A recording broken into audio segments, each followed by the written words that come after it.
This conference will now be recorded.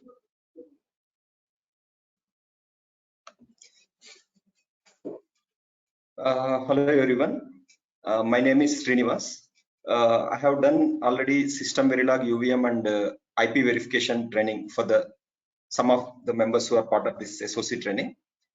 So today we'll be starting off with SOC design and verification training. This will go for 8 weeks. Each week will have a 4-hour session.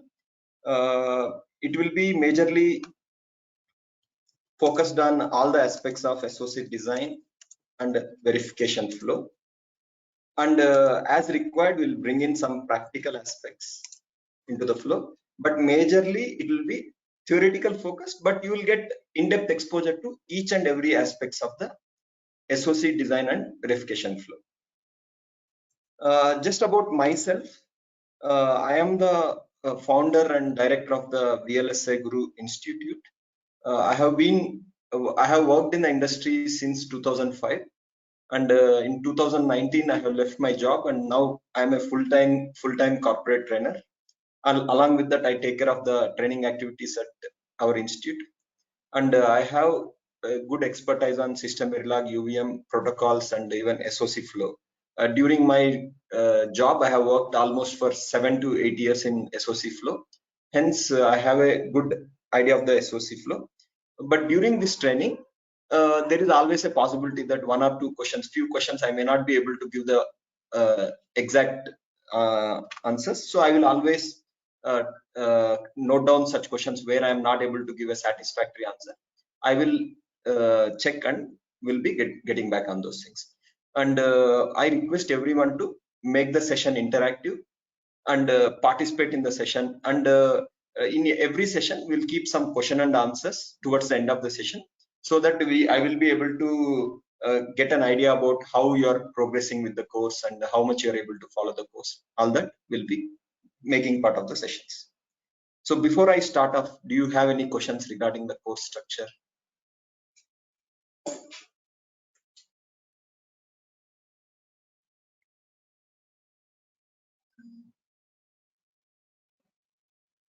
Okay, we'll start with the session now. So first, let's start off with the prerequisites. So before we start with the course, that is SOC design, system on chip design and verification training, I expect everyone to have a good understanding of IP verification, or what we call as module level verification. Other than that, you should have good exposure to System Verilog and UVM for test bench setup. These are the prerequisite to the course, and exposure to basic exposure to any basic protocols. It's like, yeah. One second. Oh, I'm sharing the screen. Yeah, just now. I hope you can see the screen share. Okay, so you should be good with IP verification, and you should be good with System Verilog and UVM based test bench setup, and you should have basic exposure to any protocols like APB, AHB, I2C, SPI. I mean, as many protocols you know, that is a positive point for SOC verification. So let us start off with the agenda. Okay, so basically we'll be starting off with understanding system on chip architecture. Then we'll go into understand how SOC design and verification flow looks like. What are the aspects that we need to take into consideration when you are moving from module to SOC verification? That is from IP to SOC verification. Then we will also talk about SOC design concepts and verification concepts. Then, since we are talking about SOC verification, there we'll talk about how to set up the test bench for SOC verification. Then we'll talk about how to come up with the features, test plan, what are the various types of test cases are there in SOC verification. Then we'll talk about how a test case flow looks like. I mean, how does a test case specific test case flow will look like. Then we'll talk about how to develop the test case. Then we'll talk about how to run simulation and regressions. When we run the simulations, a SOC verification engineer spends a lot of time on test case debug. Actually, a lot of time goes into test case debug. So we will talk about the commonly faced SOC test case issues in SOCs and how to debug them, how to approach, how to debug them. So we'll also talk about these aspects. Then we'll talk about how to run simulation, how to set up regression. Then we'll talk about important debug points. Then we'll talk about typical test case issues. Then we'll talk about how to close the verification. I mean, how it differs. How does it differ from IP verification? I mean, mostly we will be correlating everything, whatever we do with respect to IP verification. Then we'll go more deep into the SOC flow, like what are the different stages in which we work on SOC. Like people say base tape out, metal tape out, ECO, RMA, different names will be there in the flow. So what is the significance of all those stages? Then we'll talk about ARM CPU architecture and its concepts. Then we'll talk about SOC specific. How do we develop C part of the test case, and how do we develop SV part of the test case? All those aspects. Then we'll talk about the subsystems of the SOC. We will also talk about subsystems of the SOC. Like we will talk about the processor subsystem. We'll talk about peripheral subsystem. We'll talk about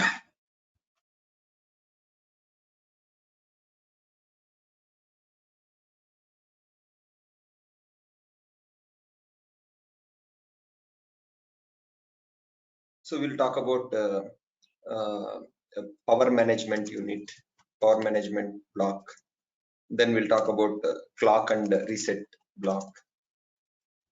So all these aspects we'll discuss about, and whatever other aspects we feel important are important aspects of SOC, we'll touch upon those aspects as well. Other than that, we'll take one case study, Leon processor based SOC. We will work on that as well, and we will also look into one WLAN based SOC. Please note, whatever we are going to cover, we are going to majorly do these things from a theoretical perspective with little practical exposure wherever it is possible. What I mean by this is, because for us to set up an SOC as an institute, as a training center, to set up an SOC, it takes, even if you have to take a simplest of ARM processor, let's say ARM Cortex M3 is the simplest, one of the simplest processors. It takes millions of dollars to get all the licenses and set up the SOC. Hence, practically it is very difficult for any training center to offer that complete hands-on exposure. But as ever, wherever required, we will be doing the practical exposure. I mean, how to develop the test case, how to develop the C part of the test case, how to develop SV part of the test case, how they interface. As and when required, we'll be giving that exposure to you. Now, let's get into the SOC architecture to start off with. So this is how a typical SOC architecture looks like. May I know if any of you have worked on SOCs before?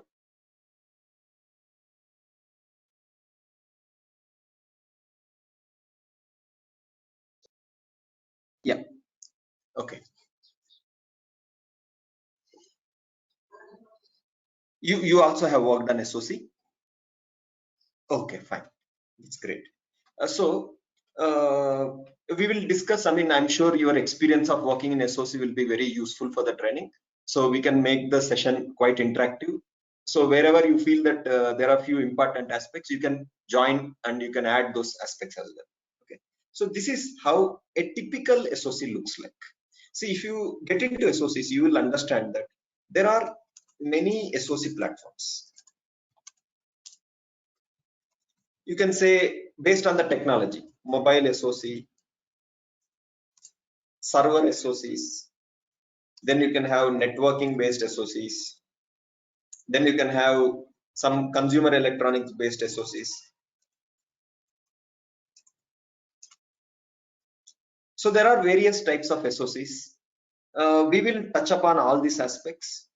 How do they differ from each other, and what are the aspects of each SoC? All those things we will talk about. So irrespective of that, all SoCs have many things in common. Basically, how do we come up with architecture? How we come up with architecture?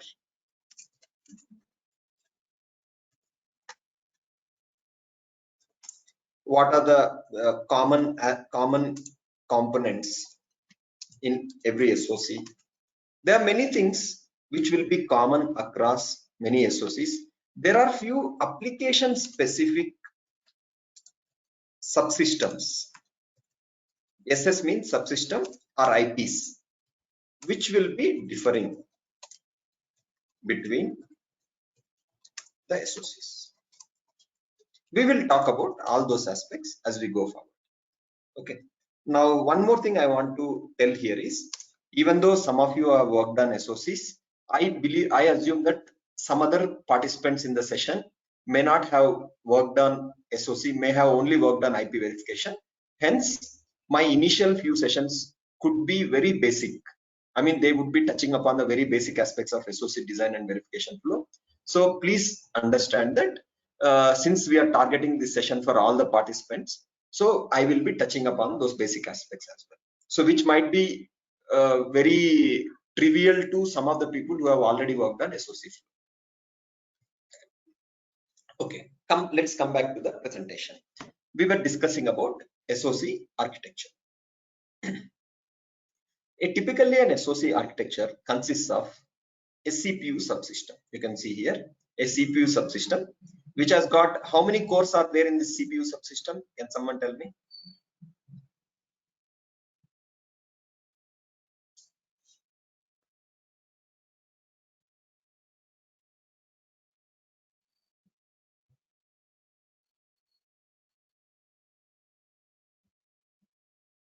How many cores are there? 4 A7 cores are there. In the diagram you see SoC architecture components. What do we see in this diagram? First thing we see is a CPU subsystem. Can someone tell me what all things are there in that CPU subsystem? What all things are there in CPU subsystem? Can someone tell me?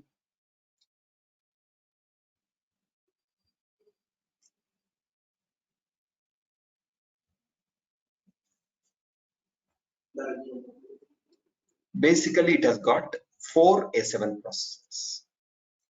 It has got 4 A7 cores. Basically, we call them as 4 Cortex A7. These are the cores from ARM company processors. Then it has got 2 Cortex A15 processors. A15 cores, or you can call them as processors. Generally, technically, when we purchase a laptop, we call it as processor, but when we talk from a SoC perspective, we call it as core. We don't use the term processor, we use the term core. This is also a ARM company processor, ARM core. Along with that, with each processor subsystem, there is one L2 cache. You can see here L2 cache, L2 cache. Inside each A7, there will be L1 cache. With respect to each processor, with respect to each core, there is a L1 cache, L1 cache. With respect to a set of cores, there is a L2 cache. See this L2 cache here, what you see, this L2 cache, what you see here, corresponds to all these 4 A7 cores. This L2 cache, what you see, corresponds to this A15 codes. Please understand this.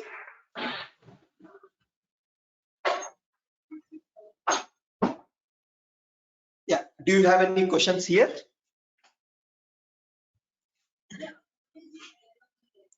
L1 and L2 is basically, are you familiar with the term cache?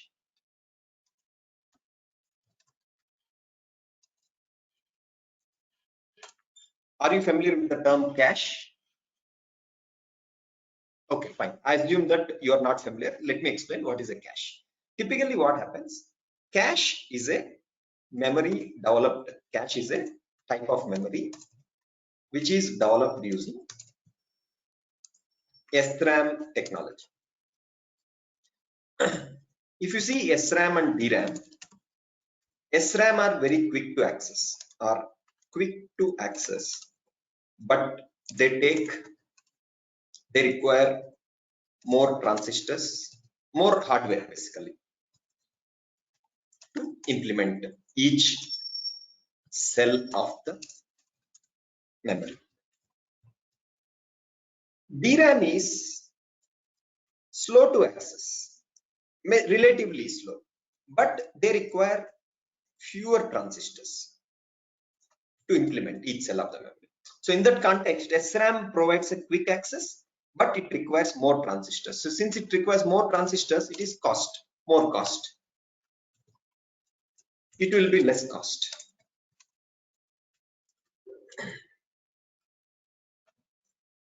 Next, so because of that, what we do is all the main application, all the SOC main applications will be stored in DDR memory.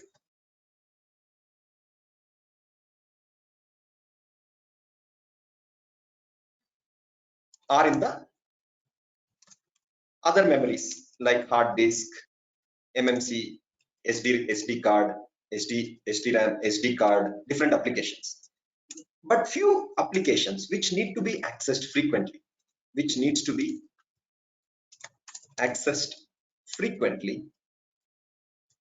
by the processor, are kept in these applications are kept in a memory which is very quick to access, Those types of memories are called as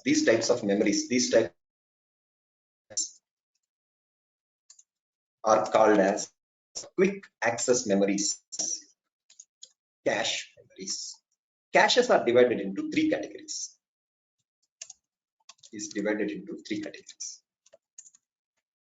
General naming terminology is level 1 cache, means level 1 cache, level 2 cache, level 3 cache.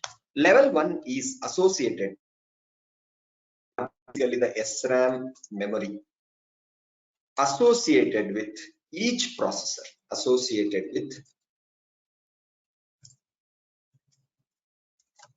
with each core of the processor subsystem. Tell me, so it is associated with each core, right? In this SOC, tell me how many L1 cache will be there in this CPU subsystem. Can you tell me? Can someone tell me?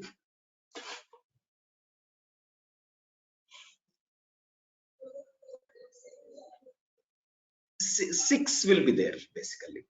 4 for A7, 2 for A15. So totally 6 L1 caches will be there. But only thing is L1 cache will be very small in size. Generally, cache will be very small in size. Cache will be relatively smaller in size compared to main DDR memory. What does it mean? If, for example, if DDR memory is 4 GB, the cache will be 128 megabytes, like that only, or even smaller. because you don't want to see what is the problem. I mean, why we don't want to keep 4 GB cache? Can someone tell me why we don't want to keep 4 GB cache?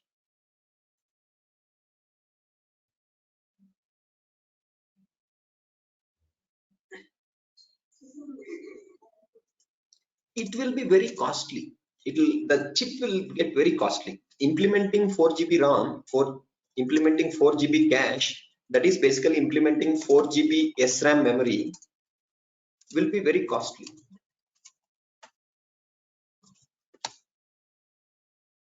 Effectively, it increases the cost of chip, and even power consumption will be there. Power consumption also.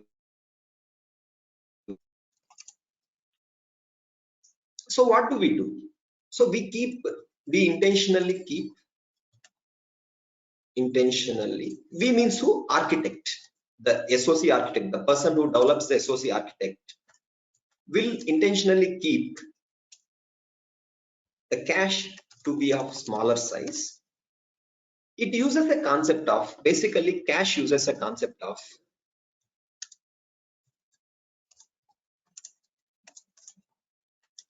spatial locality and temporal locality. Spatial locality and temporal locality. These are two concepts. What is basically the concept it tells is, cache keeps the frequently accessed, keeps the copy of frequently accessed, and the frequently accessed locations of DDR. Basically, this is the DDR memory. Assume this is my processor L1. Let's say L1 cache is there. This is my DDR memory. What L1 cache will do is, this is very big memory, this is a very small memory, but whatever processor is going to access frequently, let's say processor is frequently accessing these locations, so my L1 cache will keep this content. So the point is, instead of processor going and accessing this path, it is very quick to access it. This may take 10 nanoseconds to access this path, or let's say 100 nanoseconds to access. This will take only 10 nanoseconds to access, because it is available immediately to the processor. It is available immediately to the processor. So L1 cache will be very quick to access. So the same content what you wanted to get from DDR, it gets from L1 cache, and the application becomes quicker because of this. So L1 will be very quick. Basically, what is the difference between L1 and L2 and L3? Let's say processor may take 10 nanoseconds to access, or even 5 nanoseconds to access application from L1 cache. It may take 10 nanoseconds. It may take 20 nanoseconds to access from L2 cache and L3 cache. Basically, the cache uses the concept of spatial locality and temporal locality. The other concept is temporal locality, means if location 100 is accessed, there is a good chance that location 100 to 101 to some 120 will also be accessed. So cache will keep copy of this also. Cache will keep copy of these locations also. So this is how the cache concept works. I hope you understood what is cache. The whole concept of cache comes into picture because cache keeps the local copy of the main DDR content. Cache keeps the copy of main memory content. Since it is very close to processor, it will be very quick to access. So that is how we divide the whole cache into. Each core will have L1 cache, L1 cache, L1 cache, L1 cache. Each processor subsystem, see, A7 subsystem will have L2 cache. A15 subsystem will have L2 cache. Now the question comes, why do we need A7 and A15 processors? Can someone tell me why we need A7 and A15 processors?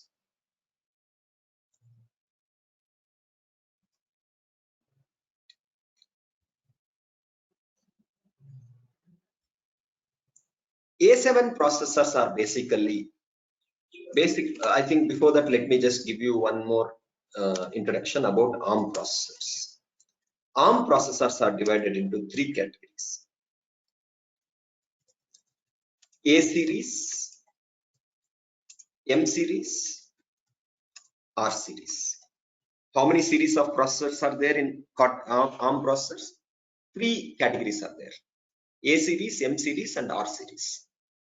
A series processors are application specific processors. These are used wherever high performance is required. These processors are used, provides high performance. These are M series are called as embedded specific applications. Embedded, M stands for embedded, provides medium performance. These are called as real series processor, real process, real-time process, I guess. Real-time process, real-time, provides medium performance. Basically, based on the application, they choose whether to use A series processor, whether to use M series processor, whether to use R series processor. For example, you take a mobile phone, you take a mobile SoC. Let's talk about Qualcomm example. Qualcomm SoC platform. Can someone tell me what is Qualcomm SoC platform is called as? What is it called as? It is called as Snapdragon. What is this thing? NVIDIA platform is called as? If you take NVIDIA, what is that called as? Tegra, right? It is called as? What is it? Please tell me. No, not just graphics. That platform is called as Tegra. In Qualcomm, the SoC platforms are called as Snapdragon. See, if you just go to Google and search Qualcomm Snapdragon. See, these are all the series: Snapdragon 888, 865, 662, 860, 780G. So now you may ask, what are these basically? Can someone tell me what do you think these things are? These are the different types of SoCs. See, 888 means it will have some A7 processor, some A15 processor, some other subsystem components. Similarly, 865, if I go to 865, you will see this is based on 865.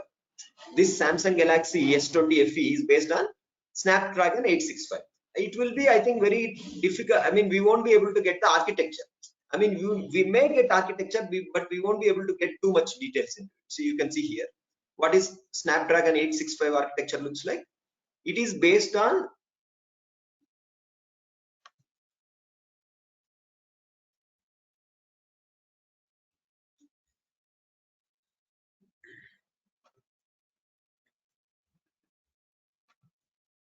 where is it? Utilizing devices. Somewhere it will be there. The whole details. It will be based on ISA ARM. Yeah, here it is there. It is based on ARM V8 architecture. It is based on what? These processors are based on ARM V8 architecture. See, ARM has various architectures: ARM V7, V8, V9, different architectures. A77 and A55. So can someone tell me, is it what type of processor series are we using? A series, M series, or R series? We are using A series processors. So what is why we need these two processors? Basically, A15 will be, in this case, A15 will be low performance processors, low performance, low power consumption. This will be A15 will be high performance, high power consumption. If you need to run, if we need to run an application,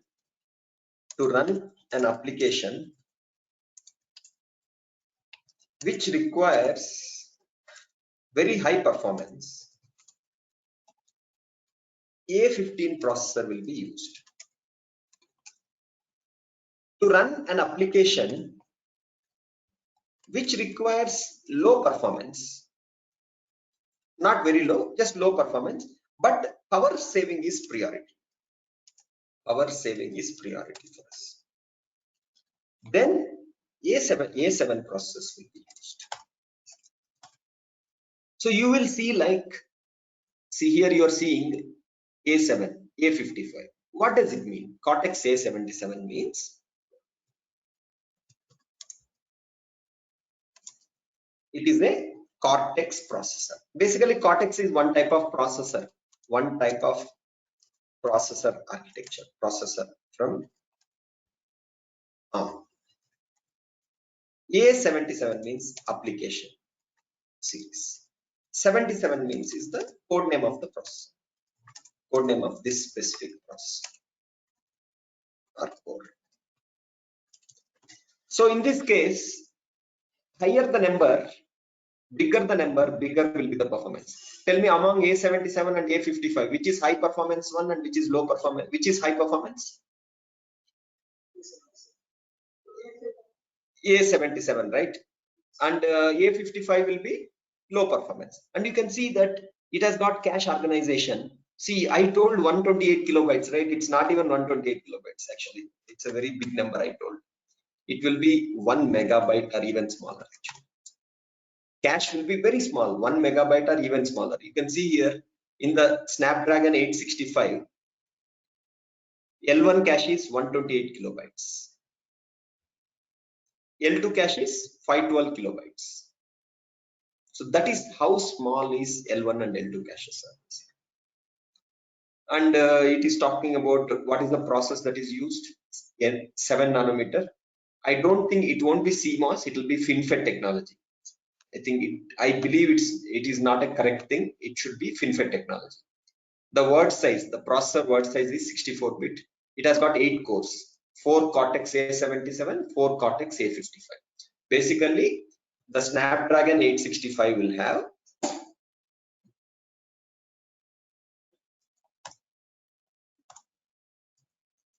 Snapdragon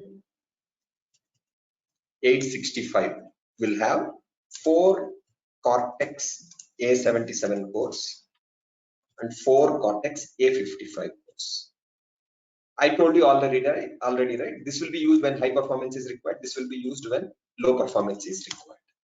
Basically, when saving the power is the priority. When saving the power is the priority, we use A55. Next. L1 and L2 cache also we have seen. We have seen the description of what type of L1 cache, L2 cache will be required here.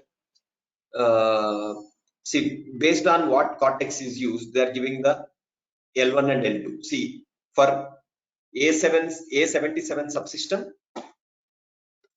they are giving one type of cache organization. For A55, they are giving another type of cache organization.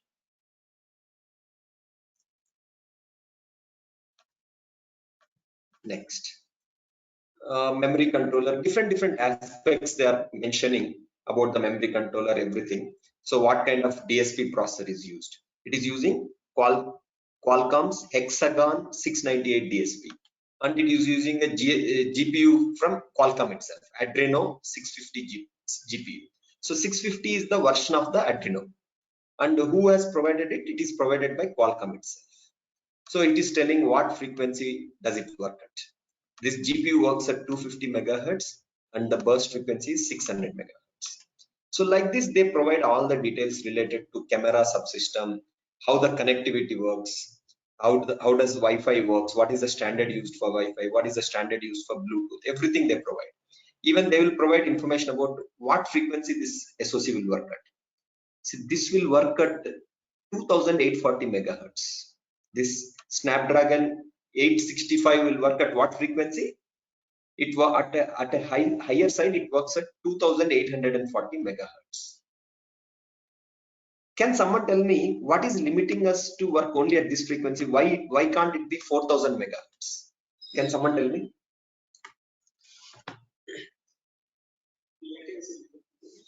It's not the latency. Basically, as we increase this frequency, see, the Snapdragon 865 works at maximum frequency of 2840 megahertz, which is roughly 2.8 gigahertz. Let's call it as. Why can't we use it at 4 gigahertz? Because the performance will increase, right? I mean, higher frequency means higher performance. Why can't we do that? Basically, the main important thing is timing closure. We won't be able to close. We won't be able to do setup timing closure at 4 gigahertz. Lot of violations will come. Basically, 4 gigahertz will result in lot of timing violations,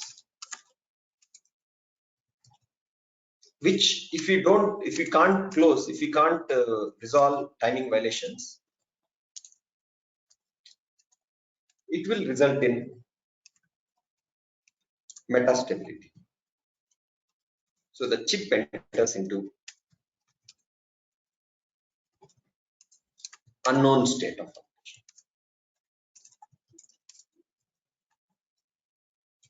Chip enters into an unknown state of operation.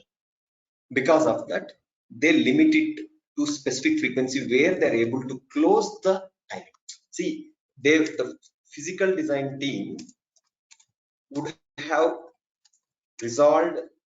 maximum closed all setup and hold time violations, hold time at 2840.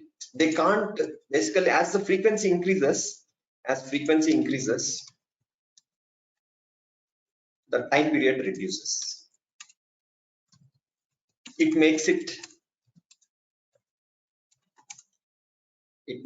difficult to do the timing closure. Did everyone understood why we are limiting the frequency to specific number here?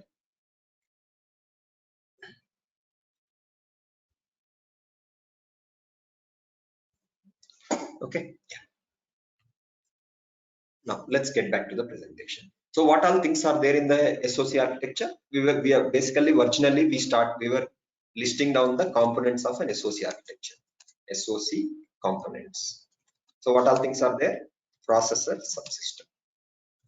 Wherever I use SS means subsystem. It means what all things it has got. A7 cores, L1 cache and L2 cache. Then it has got what? A15 cores. It also has L1 cache and L2 cache. Other than that, what else it has got? Some interconnect, coherency interconnect. I will explain about what is coherency some other time. Basically, coherency refers to the concept of maintaining L1 and L2 cache contents matching with the main memory contents.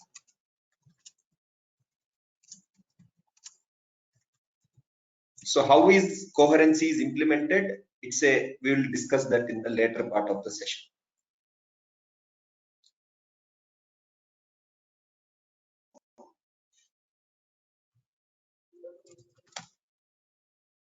Okay, next. Other than that, what else it has got? It will have some other processor, SoC processor specific components like watch timers. Mostly timers will be part of it. Okay. Other than this, what else is there in this architecture? What else do you see other than processor subsystem? What else do you see?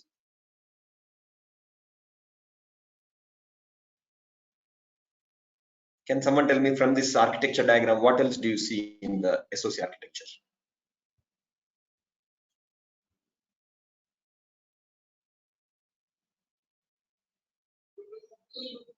Design specific subsystems. Design specific subsystems means basically the subsystems that are required because of the application, that are required because of the application. I will give you an example. If you take laptop SoC, it's a laptop SoC or server SoC for that matter. Does it require modern subsystem? Can someone tell me? Does it require modern subsystem?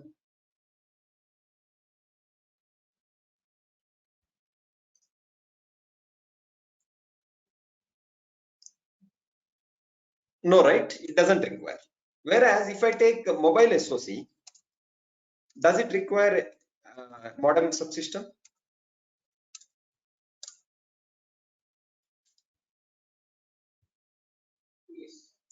It will require. So basically, on an application specific, design specific, we keep some subsystems. For example, in this case, it has got a GPU subsystem, it has got a DSP subsystem, it has got application IP, some subsystem. Maybe it can be the modern subsystem. So if it is modern subsystem, then this SoC will be suitable for mobile SoC applications. See, if this becomes, one of them becomes a modern, then this will be applicable to our, yeah, here it is there, right? Wireless subsystem is there. Yeah, here it is there. Because of that, will this SoC be suitable for mobile phone? Can someone tell me, will this SoC be suitable for mobile phone SoC?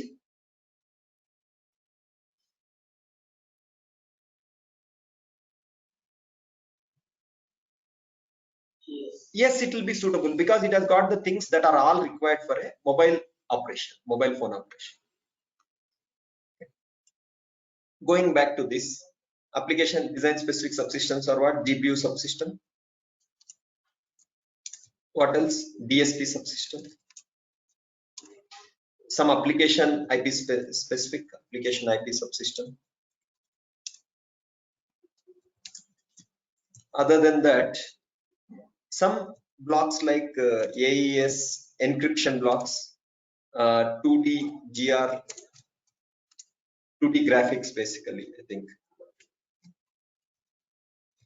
And then MPEG, like that. Other than that, it will have SoC. Most important part of an SoC is an interconnect. Most important part of an SoC is an interconnect, which is connecting basically, which is connecting all these components with each other through this common interconnect. For an SoC, interconnect is a very important component because it connects multiple masters to multiple slaves. See, all these masters are connected to all these components. So one of the most important thing is what? Interconnect. It is also called as NOC, network on chip. We will talk about all these aspects as we go forward. Other than that, what else is there in the SoC? A memory subsystem. See, this is a memory subsystem. What is there in memory subsystem? Memory controller, memory scheduler, the memories, the PHY logic for memories, PHY logic of each memory. Other than that, that's all. And memories will be there. After memory subsystem, what else is there?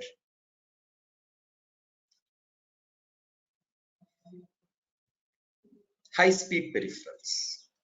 High speed wired peripherals. High speed wireless peripherals. Next is what? Low speed peripherals. Generally for low speed, we don't do the wired and wireless. We don't do the division. What are the high speed wired peripheral examples? Can someone tell me? what are the examples of high-speed wired peripherals?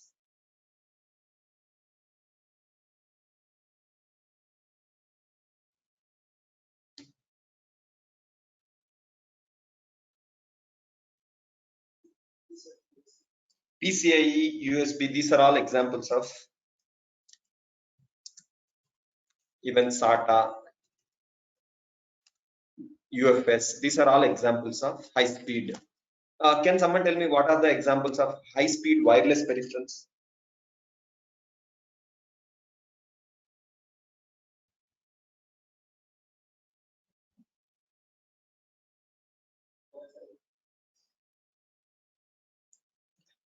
Yeah, so basically that will be Wi-Fi, GSM, LTE, Bluetooth. What are these? Wi-Fi, GSM, Bluetooth, and what else? LTE. These are all the various examples of high-speed peripherals. Can someone tell me what are the examples of low-speed peripherals?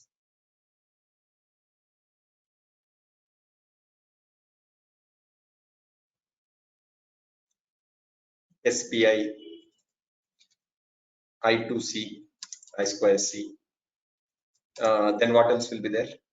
UART. UART becomes wireless, right? UART. Then mostly these are the things. Other than that, some security subsystem will be there.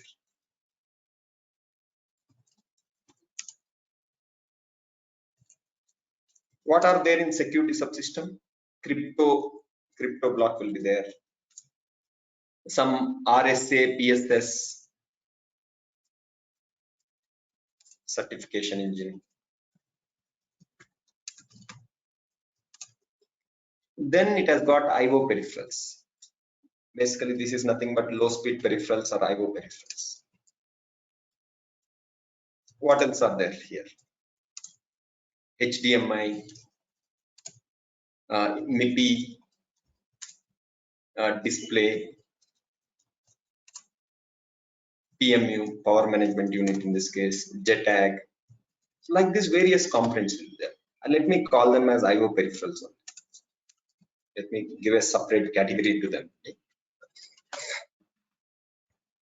So like these various components will be in a SoC.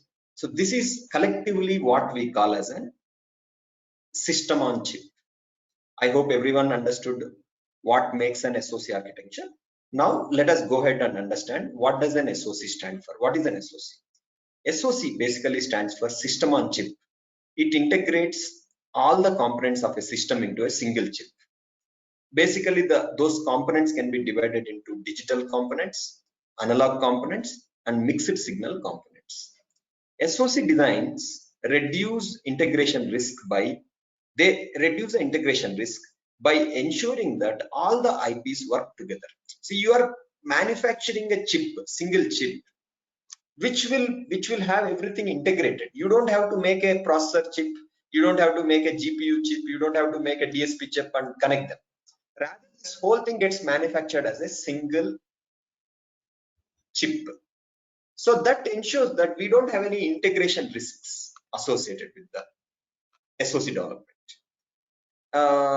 An SoC for sound detecting device might include an audio receiver, ADC, and a microprocessor, memory, IO logic into a single chip. Basically, to do one feature, to implement one feature, whatever is required, they are all integrated into a single chip. Because of that, it reduces the integration risks. See, instead of we separately taking a microprocessor, taking memory, taking IO logic, taking audio receiver and an ADC, connecting them one by one ourselves to integrate, we manufacture the whole thing as one single chip. That is where we reduce the integration risks. A generic SoC platform contains at minimum a CPU core. Every SoC consists of CPU core, memory controller, UART, timers, watchdog controllers, LCD controllers, and a general purpose IOs with an underlying bus architecture to tie it all together. See, underlying bus architecture means what? This kind of architecture. This kind of architecture, where you see you are able to connect all the components to each other through this architecture. SoC, system on chip, is a chip where many subsystems are integrated together to work as a system. That is to support a particular use case. It can be a smartphone, it can be a Wi-Fi, it can be a modem, it can be DTH, anything. So it integrates all the components required to give specific application for us. What are the SoC components? We have already listed down them. Let's again go through them once. SoC has various components like ARM, interconnects, various interconnects. Can you please read these interconnects once?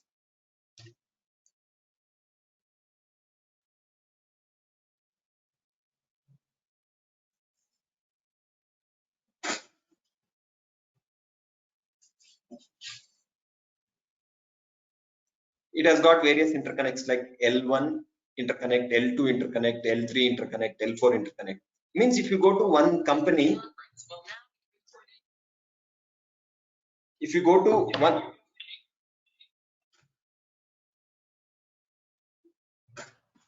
so if you go to one type of platform, they may call them as L1, L2, L3, L4 interconnect. If you go to some other company, they may call it as PC NOC, peripheral configuration NOC, system NOC, peripheral NOC, and aggregate NOC. Different names they may give.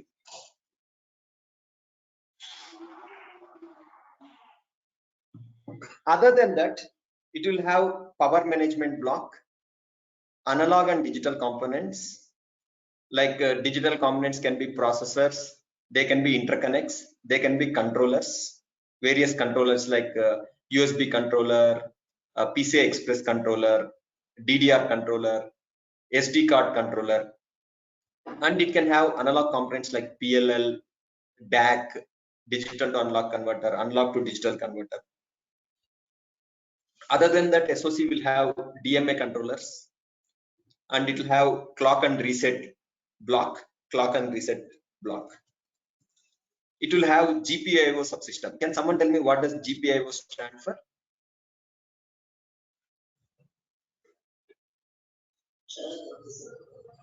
It stands for general purpose IO, general purpose input and output subsystem. We won't even call them as subsystem. It's not a subsystem. GPIOs basically. And it will have peripherals. We already discussed the controllers. That's what I mean by peripherals, like USB, PCI Express, UART, I2C, SPI, SDIO. Different peripherals will be there. Other than that, it will have memories. Memories are basically two types: on-chip memories and off-chip memories. It will have two types of memories: on-chip memories and off-chip memories. The memories that are on the chip, like boot RAM, code RAM, they will be the on-chip memories. DDR, they will be SD card, will be the off-chip memories. Other than that, there are few application-specific subsystems. See, these are the things which are kind of common to every SoC. Every SoC will more or less have these things. Then there will be application-specific subsystem like wireless LAN, graphics subsystem, multimedia subsystem, which may have camera subsystem, audio subsystem, video subsystem, then modem subsystem. So based on the application, they may add some subsystems. So this collectively is what makes an SoC. What are the typical SoC features? What is meant by SoC feature is when you go and buy a mobile phone, for example. How do we understand? How to understand SoC features?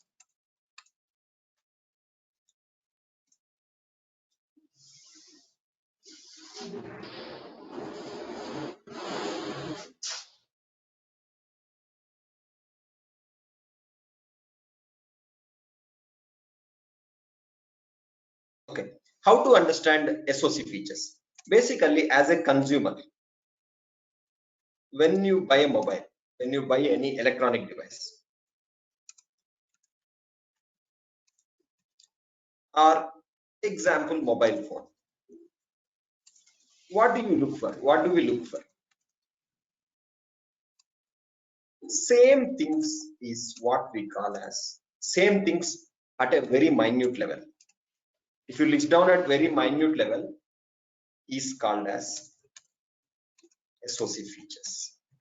Typically, what you may want, let's take mobile phone. You may say, I want a mobile with octa-core processor subsystem. I want mobile with, basically everything you will say, I want a mobile with, that will be common. You may say, I want a mobile with USB 4 slot port. You may say, I want this kind of specific display. I mean, display should be like with specific feature. You may say, I want this many, this much, this kind of mega, this specific 16 megapixel camera. Like these various things you list down, they are all what makes up the SOC features. To support these features,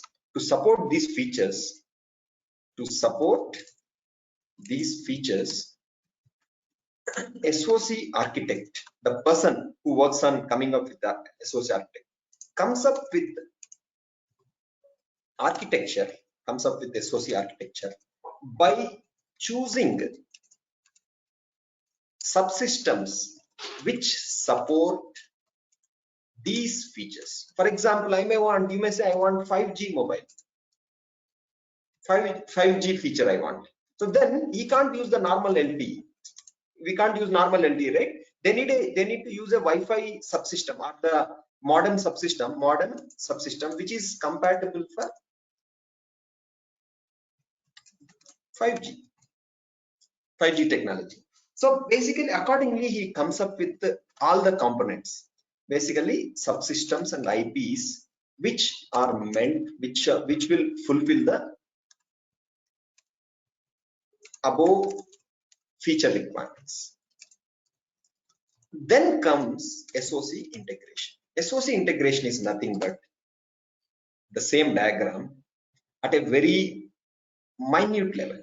I mean, how this interconnect should be there, what should be the frequency, what should be the width of this interface, what should be the frequency, clock frequency at this interface, and how many interface should be required, what all ports required, what will be required here. Like that, for everything they come up with the detailed information about all these connections.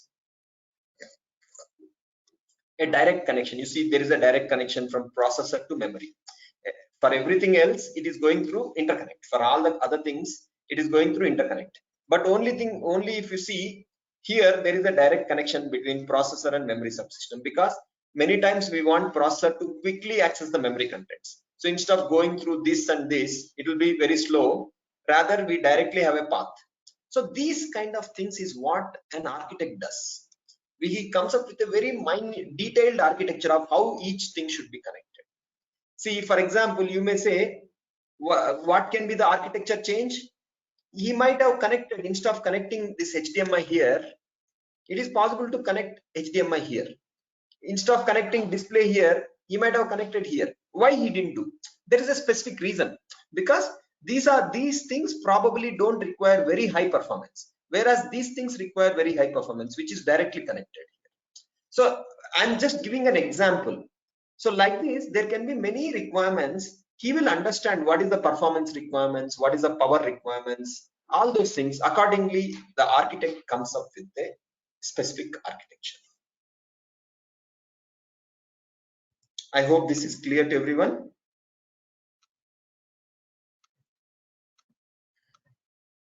Next. So what are the SOC features typically look like?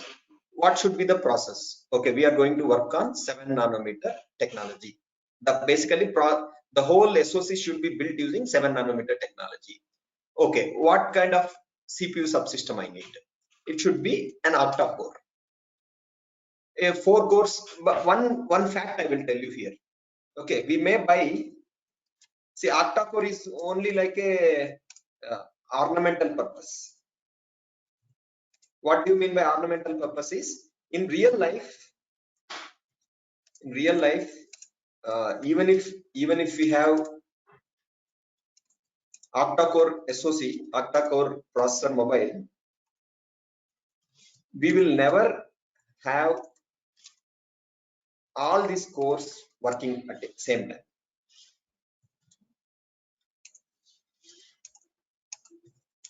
It is basically a selling tactic. Basically, you will never come across applications where all the cores are used. It is just for selling purpose, they say octa-core. You might as well, just by using quad-core also, we may get same performance. Quad-core means 4 cores instead of 8 cores. We may still get same performance. But the point is what, when you say that it's an octa-core SoC, people will be more inclined to buy that SoC. So it's more like a selling tactic. Okay, so octa-core will have 4 cores working at lower frequency, 1.2 gigahertz.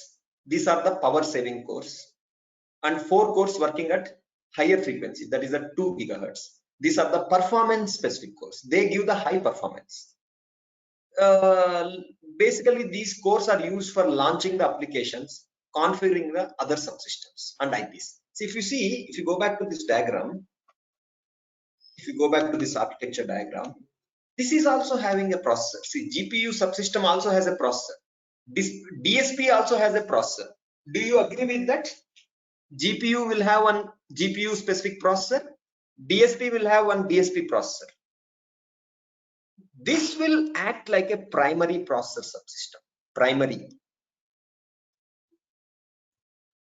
Once you apply the reset to the chip, this is what boots up. First, primary processor subsystem will boot up. When we apply reset to the power on reset to the, when we apply power on reset to the SoC, the main CPU subsystem, that is the ARM application specific subsystem, will boot up. It will in turn program other processor subsystems like GPU, DSP, the modem subsystem to boot up. So that is also one of the main role of the main CPU. See, it will boot up first.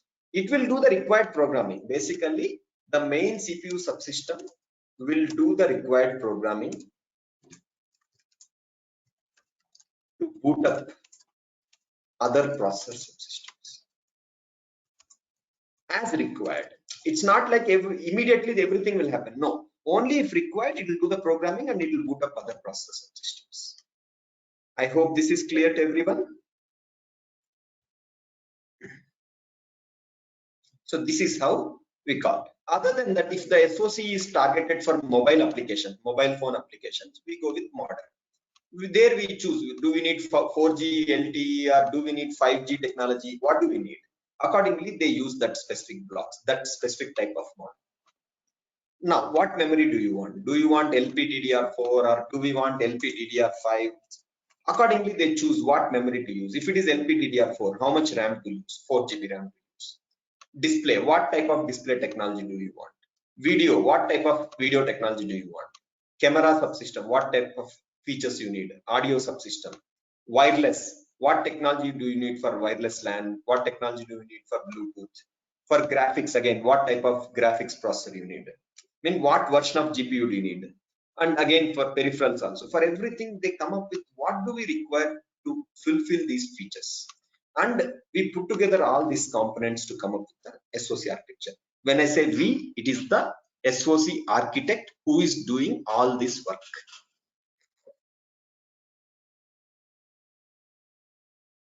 Now, before we go to the next step, let's take a break. We will meet in 15 minutes. Once we meet after the break, we will continue with the remaining topics. Any questions till this point?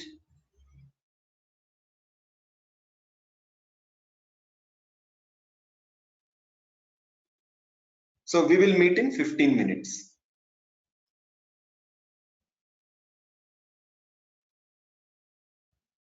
This conference will now be recorded.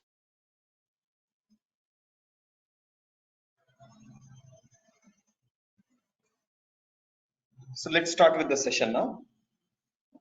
Till before this, we were discussing about SOC architecture.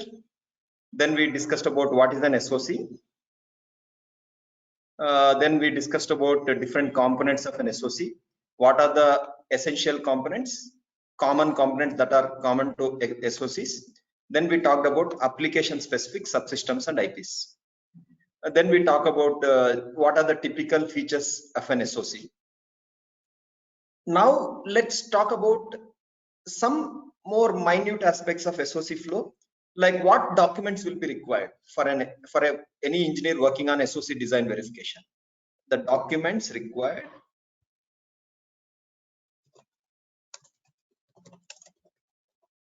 while working on SOC. See, what we are trying to do is we will correlate with IP verification flow, IP design and verification. See, if you see in IP design and verification flow, mostly you will require only a design specification. In IP verification flow, you require only design specification. That's all right.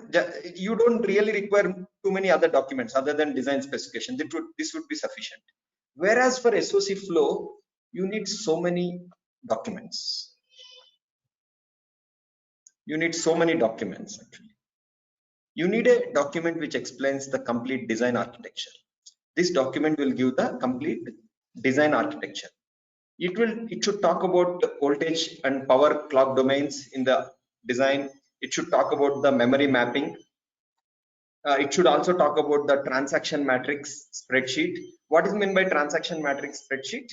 It is basically, can someone tell me what is a transaction matrix spreadsheet refers to?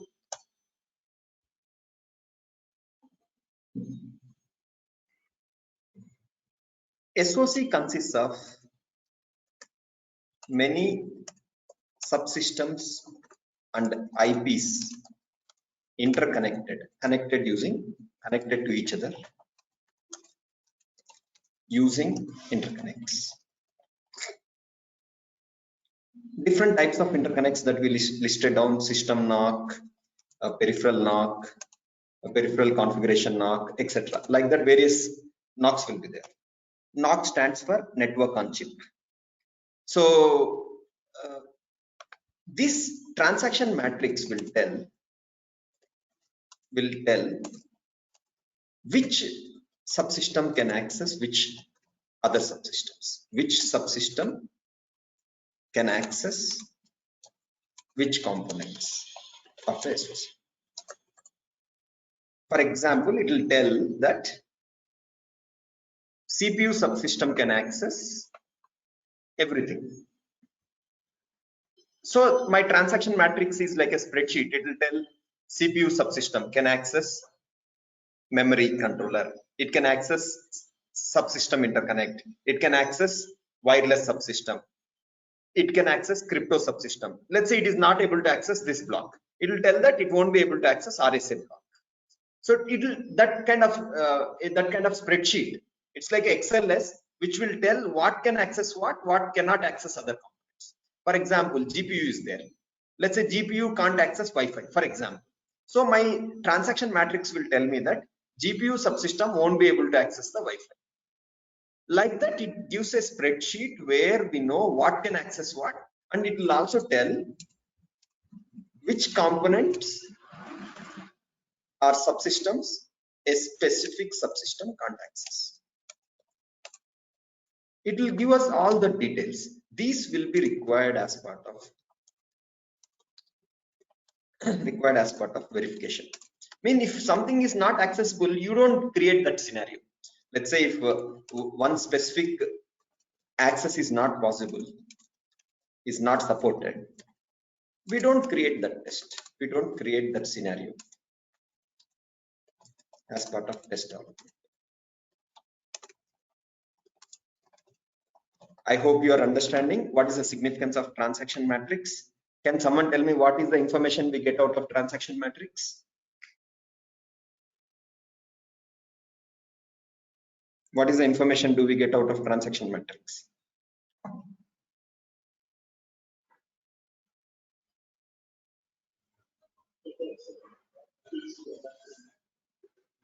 Basically, it talks about each block, what can access, what other subsystems. Okay. Other than that, what other documents will be required in SOC flow? It will require what platform we are working on, how the architecture will look like. I think this should be part of. This is not required. Okay, a platform means it is a generic document which gives the information about platform, information about SOC platform. What does it mean is, if you get into Snapdragon platform, example is Snapdragon platform, means irrespective of which SOC you work, let's say we were looking at this thing, right? Snapdragon, irrespective of whether you take 888, 865, 870, 855, 860, all these platforms will have lot of things in common. They will have lot of things in common. These platforms will have lot of things in common. So the document will tell the generic information about the Snapdragon platform, how the architecture will be, what all subsystems will be there, how they will be connected to each other. That is what this document will talk about. Other than that, interrupt mapping document. What is interrupt mapping document will give you? Can someone tell me?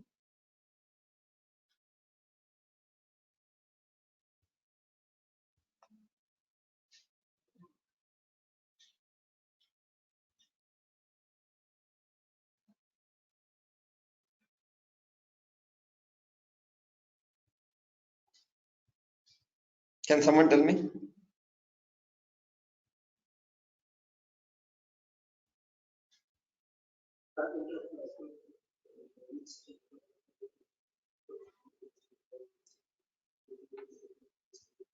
Basically, the interrupt mapping will tell us, see, SOC has various processors. Each processor has many interrupts, and each interrupt is mapped to one specific peripheral component, controller or a component or an IP. So when this component, this controller or component requires processor attention, it asserts the interrupt. What does it do? It asserts the interrupt. At that time, processor understands that this controller requires my attention.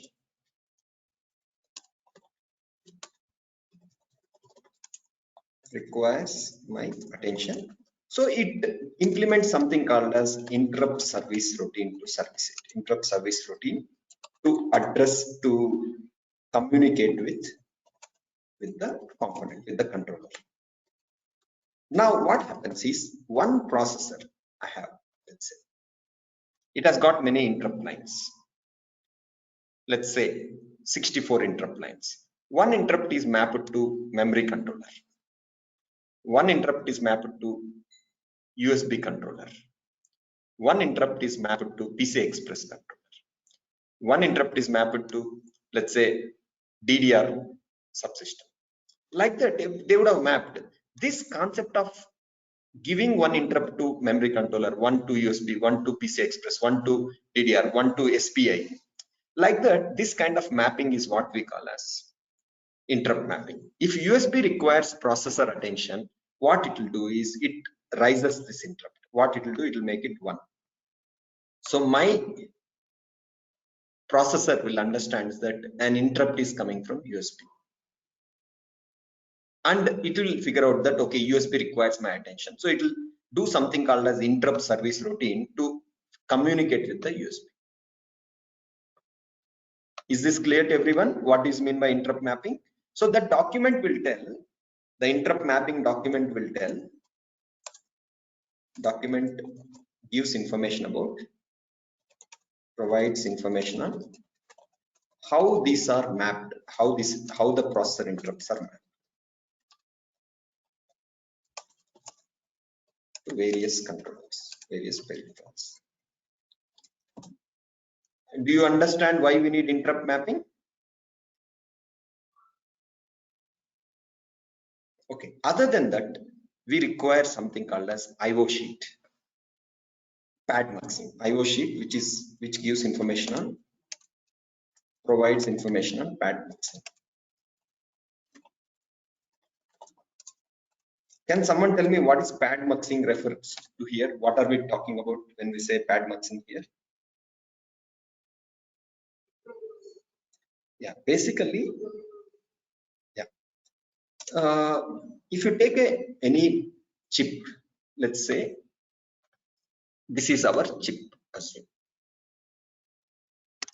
In this chip, there will be a lot of pins. I will just draw for complete purpose. Let's say it has got many chips, as many pins. Assume that it has got 50 pins. A chip has how many pins? Assume a chip has 50 pins. Out of them, some will be fixed pins, fixed purpose. For example, USB pins. USB has D plus line and D minus line. These are fixed. 2 pins for USB connections. Let's say PCI Express is there. We are using, let's say, 2x configuration. That means it will require 4 pins total. 2 D plus pins, 2 for uplink, 2 for downlink connection. So basically, they will keep few ports which are fixed for the specific requirement. Let's say DDR is there. Just an example. DDR may require 16 pins. So total fixed pins are how many? 16 plus 4 plus 2. Totally it will become 22 pins. Now how many pins are remaining after 22 pins? After we consume 22 pins for DDR, PCI Express and USB, means these 22 pins can't be used for any other purpose.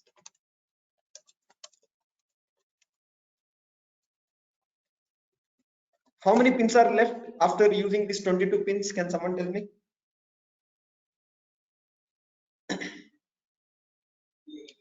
28. Remaining 28 pins used for generic requirements. Means requirements specific to the current applications. Requirements specific to current applications. These pins are called as general purpose input output pins. Means general purpose means what? What is general purpose indicating? They can be used for connecting, any kind of peripheral, can be used for connecting any kind of peripheral. For example, SPI requires 4 pins. Let's say. What are the things? S-clock, MOSI, MISO, chip select. So they will use 4 GPIO pins will be used. That is GPIO 0, 1, 2, 3 used for SPI connection. Similarly, UART is there. UART requires 2 pins. UART requires what? 2 pins. So they will use GPIO 5, GPIO 4, GPIO 5 for this UART connection. In some other application like this, let's say there is one more SPI. There is one more SPI is there. Again, it requires 4 pins. they will use GPIO 6, 7, 8 and 9 for this SPI connection. Let's say MMC is there. MMC requires, assume that it requires 8 pins. They will use GPIO 10, 11 up to 17 pins. Now what happens is some other application, same chip, same SoC, same SoC, but some other requirement. That means what? Some other application. In that case, they will use same GPIO pins will be used for some other peripheral connections. What they might do? They might use UART GPIO 1, 0 GPIO 1 for some camera connection. 2, 3, 4, let's say GPIO 2, GPIO 3. They may use for camera connection. Now GPIO 4 and GPIO 5, they may use for UART connection. Or let's say 4, 5, 6, 7. They will use for SPI connection. Let's say we need I2C now. They may use GPIO 8, GPIO 9 for I2C connection. You see here, what you notice here is basically in one kind of application, GPIO pins are used for one type of connection, SPI, UART, SPI, MMC. In some other application, they need some other connection. That is where same GPIO, same general purpose IO can be used for connecting various peripherals. That is where we need pad mixing. See, we have 28 pads totally. We have totally 28 GPIO pads. Pad means when they manufacture, right, what they do is they put some small kind of square thing here. That is what we are using the terminology like a pad. Along with that, each GPIO can be multiplexed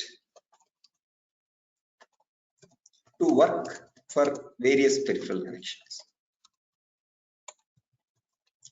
Hence it is called as pad muxing. And same pin, same GPIO pin can be configured to work as an input or as an output. So hence it is called as IO pin. So that's why the term GPIO pin comes into picture. Now this IO sheet will provide information about what all peripherals can be connected. What all peripherals can be connected to each GPIO. What is the selection value? What is the selection value to be used during pad muxing? To explain this, I will use one document. It is a generic available document, even though it belongs to Marvell, but it's openly available in the internet, so hence I'm using it. So there will be one document, GPIO, see, general purpose input output. So this document will tell us how these are muxed. See, GPIO 0 is there. GPIO 0, it can be in, when it is in the selection function, is function means selection. If it is selection is 0 means it is used as a general purpose IO. If it is 1 means it is used for general purpose timer. It is used for what? General purpose timer, channel 0. If it is 2 means it is used for UART CTS pin. If it is 3 means it is used for SSP serial clock. 7 down to 4 is not possible. That means GPIO 0 can be used in how many modes? Can someone tell me? How many selections are possible for GPIO 0 as per this?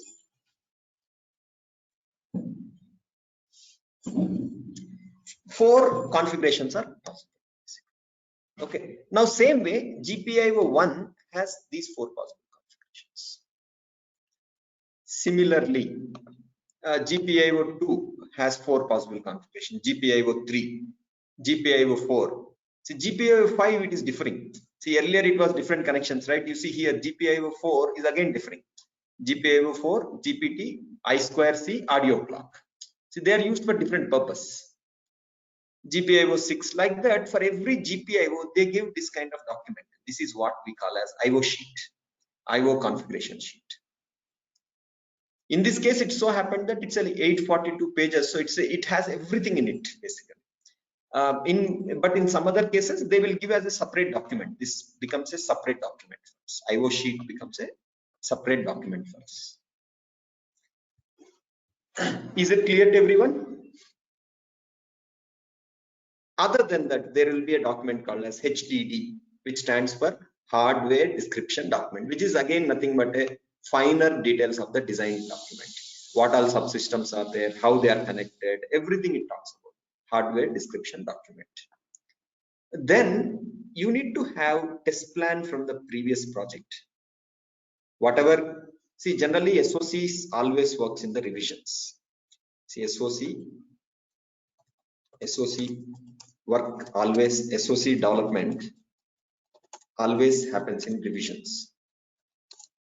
What does it mean is, you take an example of Snapdragon. Snapdragon, how many versions did we see? 866, some different versions we saw, right? Snapdragon 888, 865, 855, 855, 880, like different versions will be there. These all platforms, these all versions will have at least 90% of things in common. Only 10%, 10 to 15% changes from one platform to other, from one version to other. I won't say platform because everything is same platform. So if 90% of the things are common, at least 85 to 90% is common. So 85 to 90% of the test cases will also be common. Test cases, the test bench architecture, the functional, the coverage plan, regression setup, all will be common, will be common across multiple versions. So what we do is, when we develop test bench for new generation, new version of Snapdragon,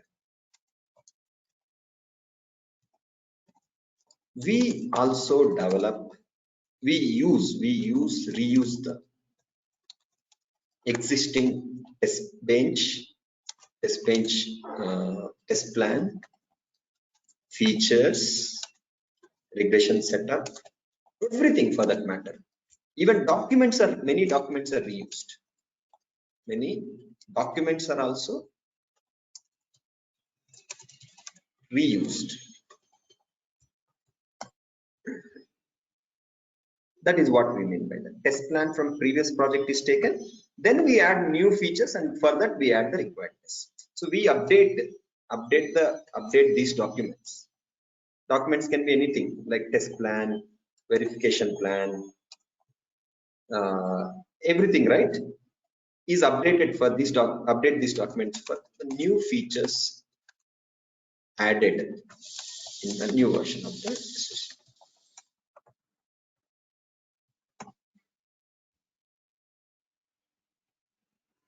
See, many times I'll give you an example. SOCs can be, SOC difference can be, SOC versions can be just differing by one block. That's all. One block. One SOC having crypto some X 1.7 version. One SOC having crypto 1.9 version.